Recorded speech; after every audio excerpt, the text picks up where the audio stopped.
Ladies and gentlemen, welcome to another edition of World Talks here on TVP World. I'm your host, Benjamin Lee, and please join me and my guests on this next interview. The European Commission has proposed a record €2 trillion budget for 2028 to 2034, with major funding earmarked for defense, Ukraine, agriculture, and regional development. Poland is expected to remain the largest beneficiary of cohesion and farm subsidies, despite its rapid economic growth. The budget reflects shifting priorities in an uncertain global landscape. So joining us today on TVP World to break it down is Melchior Szczepanik, Director of the Brussels office at the Polish Institute of International Affairs. Hello, sir, and welcome to TVP World. Good morning. Thanks for having me. So first, what are the main goals behind this €2 trillion budget proposal? How does it reflect current EU priorities when it comes to the following decades? Well, it is a reflection of a certain shift in priorities, and it reflects the EU's reaction to changes in international environment.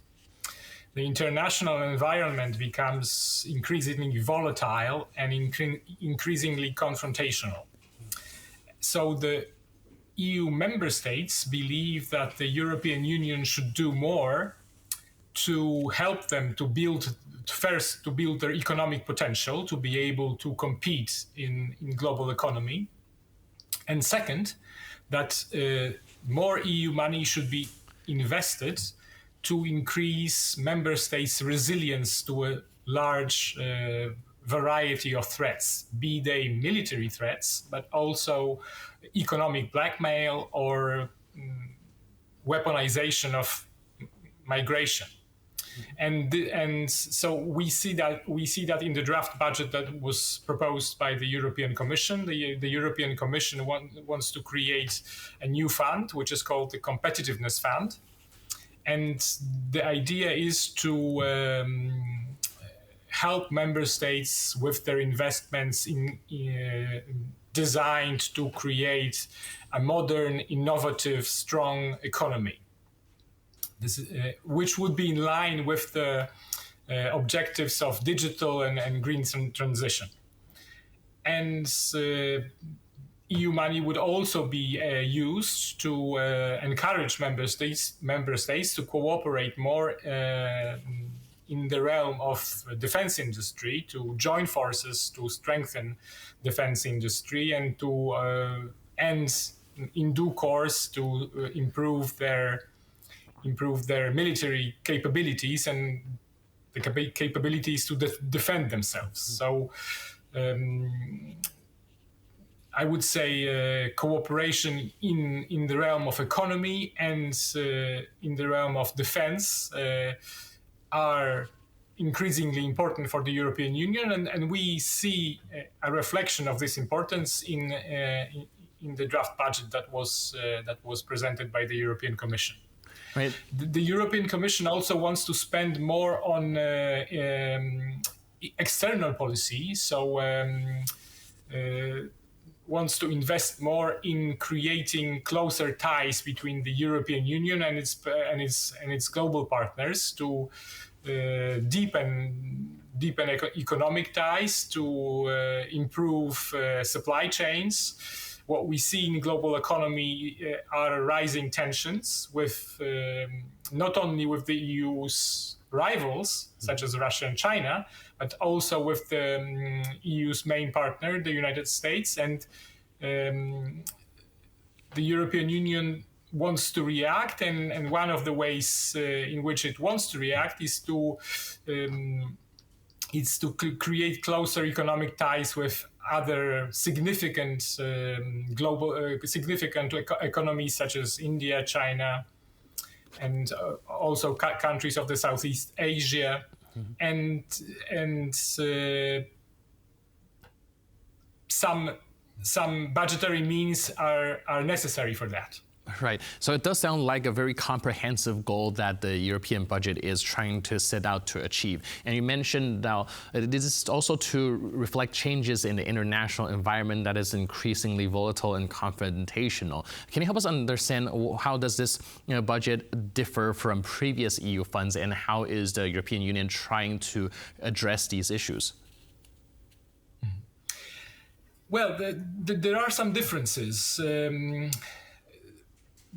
previous budget was focused on, or perhaps not focused, but an important part of the previous budget was devoted to the so-called traditional EU policies, which are cohesion policy and the common agricultural policy. So, in short, the EU invests quite a lot of money in order to reduce development gaps between member states. So, EU funds are used to enhance economic development of less affluent member states and to improve the cohesion of the internal cohesion of the EU. Quite a lot of EU funds is also used to support the farmers. So farmers receive the direct payments from the EU to support their incomes. And these objectives remain valid. So still quite a lot of EU money will be devoted to common agricultural policy and cohesion policy. But these objectives also become relatively less important since the EU wants to invest more money to support other objectives, such as those that I mentioned before. So promoting an economic renaissance of the EU, also an economic transition towards a greener and more innovative economy. That's one objective, and another is improving EU's resilience to a number of threats and encouraging member states to cooperate on defense. Right. One thing I'm curious. It's not a dramatic shift. Right. It's not a dramatic shift. It's not a dramatic change, but still, if we look at the numbers, the differences are clear. Right. One thing I'm curious is actually, how Poland is actually said to be the largest recipient of the Cohesion and Agricultural Fund, despite already having a relatively booming economy. How does Poland still qualify for such a large share? I mean, not complaining, but just trying to figure out the reasoning. Well, in recent years, Polish economy has thrived, and I think Poland made a lot of progress, but still, if we look at the GDP per capita, in Poland it is still lower than the EU average. So and for that reason, Poland qualifies for a large share of the cohesion funds. The agricultural sector is relatively big in Poland, and this is the reason why Polish farmers receive considerable amounts of money from the common agricultural policy. So to recapitulate, I would say that, of course, the